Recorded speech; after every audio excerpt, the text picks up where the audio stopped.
कह दिया है कि मैं किसी भी सवाल का जवाब देने के लिए संसद में तैयार हूं। कुछ नहीं किया मान्यवर।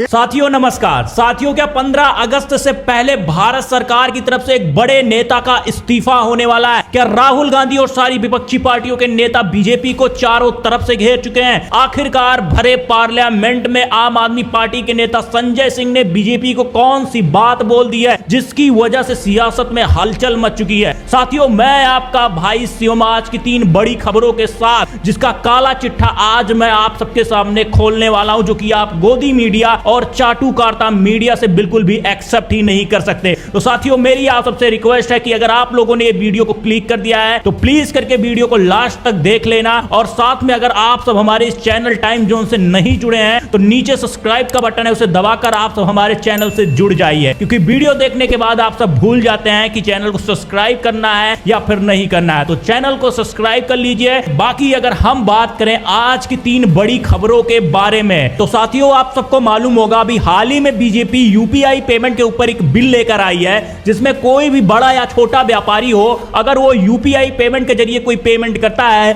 तो उसमें से उन्हें सरकार को भी एक्स्ट्रा पेमेंट करना होगा, तभी जाकर वो यूपीआई पेमेंट के जरिए पेमेंट कर पाएंगे। जब इसके ऊपर कल सदन में बहस होती है, पक्ष और विपक्ष आमने सामने आता है, तो आम आदमी पार्टी के नेता संजय सिंह बीजेपी को घुटनों पर ला देते हैं, क्योंकि उस टाइम पर वो बीजेपी की एक ऐसी पोल खोलते हैं जिसे सुनकर आप भी हैरान हो जाएंगे। 31 मार्च 2026 को अमेरिका की तरफ से एक ट्वीट होता है जिसमें कहा जाता है कि भारत सरकार यूपीआई पेमेंट के ऊपर 1 पैसे का भी टैक्स नहीं लगाती है, जिससे अमेरिका को काफी ज्यादा नुकसान होता है। उसके बाद भारत में यूपीआई पेमेंट के ऊपर टैक्स लग जाता है और उस पर बिल भी पास हो जाता है। उसी चीज को दोहराते हुए संजय सिंह ने कहा है कि यह टैक्स जो लगाया जा रहा है यूपीआई पेमेंट के ऊपर, यह सरकार अपने मन से नहीं लगा रही है, यह सरकार अमेरिका के दबाव में और डोनाल्ड ट्रंप के दबाव में आकर लगा रही है। 140 करोड़ देशवासियों को नीचा दिखा रही है और अमेरिका के दबाव में आकर यह बिल लेकर आ रही है। इससे 140 करोड़ जो जनता है उसको शर्मसार करने का काम यह बीजेपी सरकार इस टाइम पर कर रही है। साथियों, यह कहने के बाद पूरा सदन जो है वो सन्नाटे में आ गया था, क्योंकि अभी तक यह बात किसी को मालूम नहीं थी। जब संजय सिंह ने यह बात कही थी तो बीजेपी के जितने भी नेता थे उनके चेहरे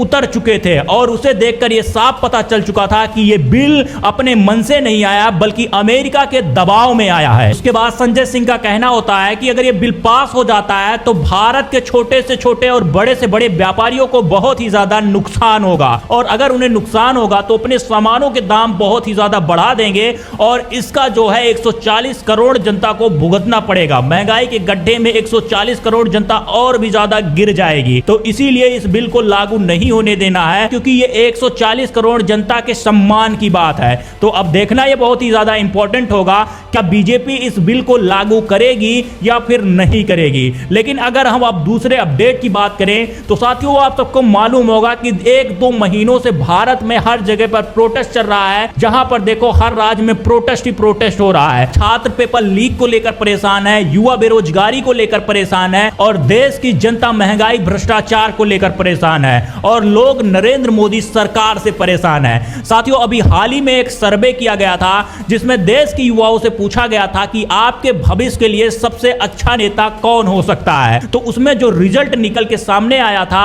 वो बीजेपी के नेताओं को पूरी तरीके से दंग कर चुका था, क्योंकि 77% लोगों ने अपने भविष्य का सबसे अच्छा नेता राहुल गांधी को माना था, और वही 23% लोगों ने ही नरेंद्र मोदी को अपने भविष्य का सबसे अच्छा नेता माना था। लेकिन यही तक ही नहीं, उसके बाद जब उस सर्वे में दूसरा सवाल पूछा जाता है कि भारत के लिए दूसरा अगला प्रधानमंत्री सबसे अच्छा कौन हो सकता है, तब उसमें जो रिजल्ट निकल के सामने आया, अगर आप लोग भी सुनोगे तो आप लोग भी हैरान हो जाओगे। 68% लोगों ने राहुल गांधी को देश का अगला प्रधानमंत्री माना, और सिर्फ 32% लोगों ने ही नरेंद्र मोदी को फिर से अगला प्रधानमंत्री माना। तो साथियों, इस चीज से पूरी तरीके से कंफर्म हो चुका है कि देश की जनता इस टाइम पर बीजेपी से काफी ज्यादा नाराज है और उससे पीछा भी छुड़ाना चाहती है। अगर इस टाइम पर केंद्र सरकार का कोई इलेक्शन हो जाता है तो नो डाउट देश के अगले प्रधानमंत्री राहुल गांधी ही बनेंगे और जनता बीजेपी को सत्ता से बाहर कर देगी। खैर साथियों, अब अगर हम तीसरे और सबसे बड़े अपडेट की बात करें